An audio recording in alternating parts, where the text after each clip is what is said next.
Would you have wanted to be one of those men to have gone to Iran, and taken those fellows out? No, I wouldn't have wanted to be, but I would have done it. Would you? Absolutely.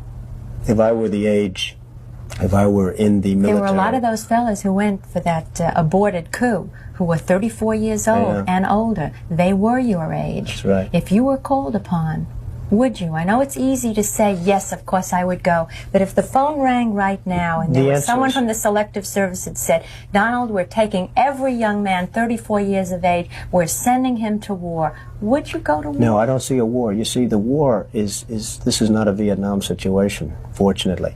The war, in fact, with Iraq. There is a war waging there right now. Oh, yes, there is a war, and it's a war where nobody has any tanks, has any guns. It's a war where everyone's standing around. That would have been the easiest victory we would have ever won, in my opinion. When I look at television, I see men being shot up, legs being blown off. But you're talking about two non-existent armies. I mean, a president will start a war with Iran because he has absolutely no ability to negotiate. He's weak and he's ineffective. So the only way he figures that he's going to get reelected, and as sure as you're sitting there, is to start a war with Iran. Now, I'm more militant and more militaristic than the president. I believe in strength.